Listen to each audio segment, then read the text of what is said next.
Hi hello friends, kitchen queen ह्या मराठी चॅनलमध्ये मी प्रतिभा तुमच्या सर्वांचं मनापासून स्वागत करते। सर्वप्रथम सर्वांना श्री स्वामी समर्थ। स्वामी महाराज तुमच्या मनातील सर्व चांगल्या इच्छा पूर्ण करत आणि आजचा दिवस खूप छान तुम्हाला आनंदात जाऊ अशी स्वामींच्या चरणी प्रार्थना करून व्हिडिओला स्टार्ट करते। चला तर मस्त आपण दोडक्याची झणझणीत अशी आमटी कशी बनवतात याची रेसिपी मी तुमच्यासोबत शेअर करते। आता साहित्य तर तुम्ही सर्वांनी पाहिलंच आहे।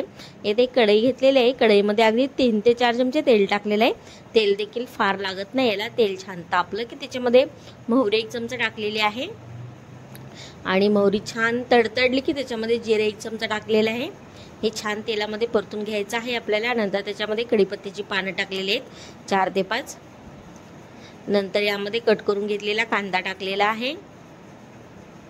नंतर यामध्ये क्रश केलेल्या लसणाच्या 4च पाकळ्या टाकलेल्या आहेत आणि छान असं परतून घेऊयात। या पद्धतीने एकदा नक्की तुम्ही दोडक्याची आमटी करून पहा।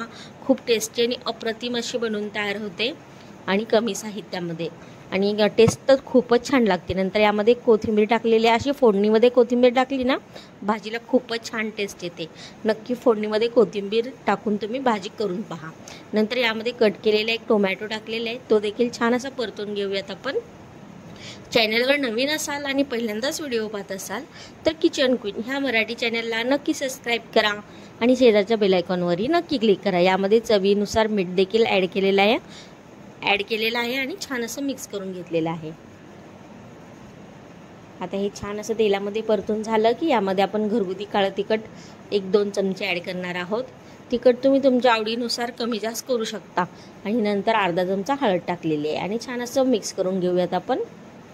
छान असं मिक्स करून घेत आहे। नंतर जे आपण कट करून दोडके घेतलेले आहेत ना तो दोडका यामध्ये ॲड करणार आहोत आपण आणि दोडका कडू आहे का नाही हे चेक करूनच आपण ती भाजी करायला घ्यायची आहे। नंतर छान असा हा दोडका ह्याच्यामध्ये छान असं मिक्स करून घेणार आहोत। खूप टेस्टी आणि अप्रतिम अशी ही आमटी बनवून तयार होते अगदी कमी वेळात आणि कमी साहित्यामध्ये। छान असं मिक्स करून घेतलेलं आहे। आता यामध्ये आपण शेंगदाण्याचं कूट टाकणार आहोत अगदी 4 ते 5 चमचे आणि मिक्स करून घेणार आहोत। हे छान असं मिक्स करून घेत आहे। छान असं मिक्स करून झालं की यामध्ये आपण गरम पाणी ॲड करणार आहोत। कोणत्याही ग्रेव्ही भाजीला गरम पाणीच ॲड करायचं, त्यामुळे भाजीला टेस्ट छान येते आणि शिवाय तरी देखील खूप छान येते। आता छान असं मिक्स करून घेतलेलं आहे। तर यामध्ये मी गरम केलेलं पाणी ॲड करत आहे। तुम्हाला रस्सा कितपत हवा आहे तितपत तुम्ही पाणी ॲड करा।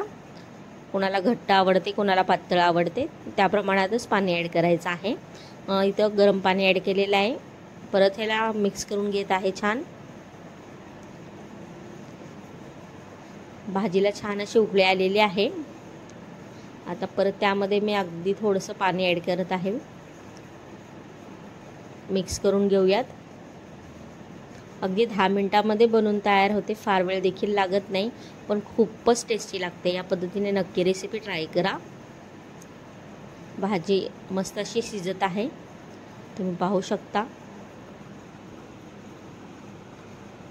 आता यावर झाकण ठेवूयात आणि अगदीच 5 ते 7 मिनिटं छान असं शिजून घेऊयात। इथे पाहू शकता मस्त असे 5 ते 7 मिनिटं छान अशी शिजून घेतलेली आहे। मस्त टेस्टी आणि अप्रतिम अशी दोडक्याची आपली रस्सा भाजी बनवून तयार झालेली आहे। पाहू शकता छान असं मिक्स करून घेत आहे। रेसिपी जर आवडली असेल तर व्हिडिओला 1 लाईक प्लीज नक्की करा आणि चॅनलवर नवीन असाल तर चॅनलला नक्की सबस्क्राईब करा आणि व्हिडिओ शेवटपर्यंत पाहिलात त्याबद्दल थँक्यू।